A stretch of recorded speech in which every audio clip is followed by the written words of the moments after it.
स्वतंत्रता के दो पर्व मनाए जाते हैं। एक स्वतंत्रता जो हमें मिली, दूसरी वो जिसमें हमारा गणराज्य लागू हुआ। दोनों में तो सामान्य रूप से जो बच्चे आते हैं छोटे छोटे, उनको एक एक लड्डू दिया जाता है, दो दो लड्डू दिया जाता है।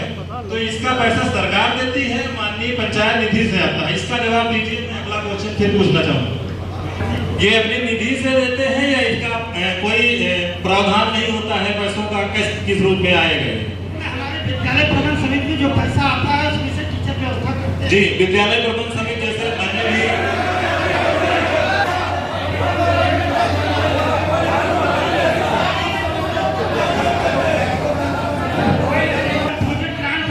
महोदय प्रधान जी का जवाब जी टीचर व्यवस्था करते हैं।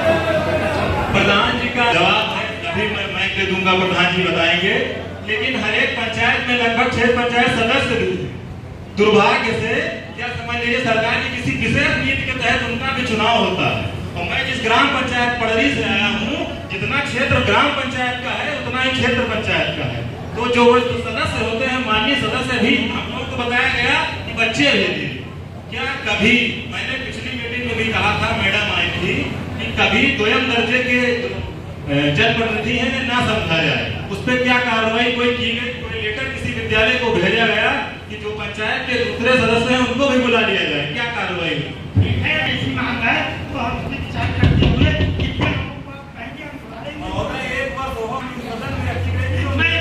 मैं अभी ब्लॉक में 17 तारीख को आया हूँ। अगली बार जो ये सवाल है कि माननीय सरकार ने विद्यालयों का बिल्कुल कायाकल्प किया, निसंदेह कायाकल्प हुआ, इसमें कोई शक नहीं। लेकिन जो विद्यालय में बच्चे जाते हैं, जैसा कि प्रेरणा पोर्टल चलता है शायद आप लोगों का, प्रेरणा पोर्टल पे 6 वर्ष का बच्चा हुआ ऑलरेडी वो रजिस्टर्ड हो जाएगा, तो जाता है। अरे महोदय, जब विद्यालय जाएगा तब रजिस्टर्ड होगा। ऑलरेडी जब तक हम डिजिटल जमाना हो या ऑफलाइन जमाना हो, जब तक प्रयास नहीं करेंगे, ऑलरेडी हवा में कुछ नहीं, ये तो मैं भी जानता हूँ। लेकिन उसका रजिस्ट्रेशन हो गया, 5 वर्ष वो पढ़ाई किया। 5 वर्ष में मुझे जहाँ तक जानकारी है लगभग 280-270 दिन पढ़ाई हुई, संभवतः कुछ ऐसे क्लियर जानकारी नहीं। 5 वर्ष पूर्ण करने के बाद बच्चा लाभ में फर्क नहीं महसूस कर पाता है, इसका जिम्मेदार आपका विद्यालय प्रबंध है या सरकार? गार्जियन भी इसमें दोषी है और टीचर भी दोषी है। गार्जियन किस रूप में दोषी है? गार्जियन का क्या दायित्व तो मैं आपसे जानना चाहता हूँ। टीचर गार्जियन का दोष क्या है, मैं आपसे जानना चाहता हूँ। विद्यालय में जो चीजें पढ़ाई जाती है घर पे, उसका वाचन गार्जियन द्वारा कराना चाहिए। पुनर्वलोकन विद्यालय द्वारा क्या सही रूप में किया जाता है? इस बात से आप सहमत हैं?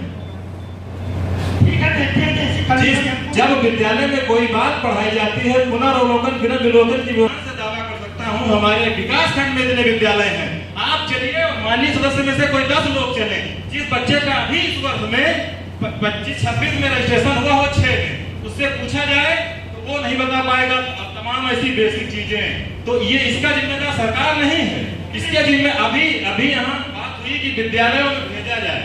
जो जाते हैं बच्चे, उनको देखकर सामने वाले इस बात की मंशा नहीं जुटा पाते कि वहाँ बच्चों को भेजा जाए।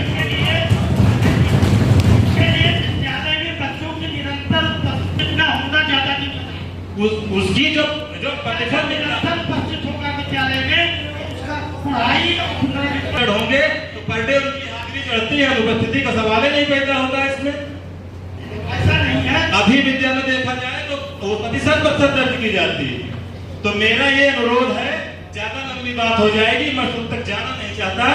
जिस भी रूप में होता हो, गणतंत्र दिवस, स्वतंत्रता दिवस के रूप में माननीय जो क्षेत्र पंचायत सदस्य हैं, उनको भी कोई व्यवस्था की जाए कि उनको भी पंचायत स्तर पे दोयम दर्जे का नागरिक न समझा जाए, उनको भी उसमें बुलाया जाए।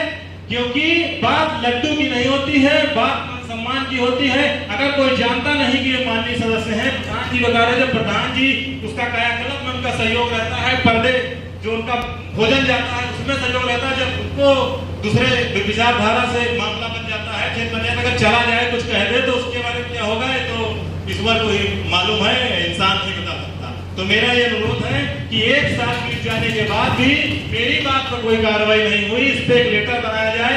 मुझे आशा की नहीं, उम्मीद है कि हो सकता है अंतिम बैठक हो क्षेत्र पंचायत की। और तो अंतिम बैठक हो तो पुनः मैं किस रूप में आपसे जानना चाहूंगा कि मेरे द्वारा कही गई सदस्य बैठे हुए हैं, मैं ये कह रहा हूँ कि मैं सबके द्वारा ये बात कह रहा हूँ। मुझे नहीं लगता इसमें कोई फंड की जरूरत है ना पैसे की जरूरत है। फिर एक बेसिक मांग क्षेत्र पंचायत की जिसकी अध्यक्षता माननीय प्रमुख जी भी कर रहे हैं, मैं माननीय प्रमुख जी से भी कहना चाहूंगा कि अपने जो शेष सदस्य हैं जिनके निर्वाचन से आप इस मुकाम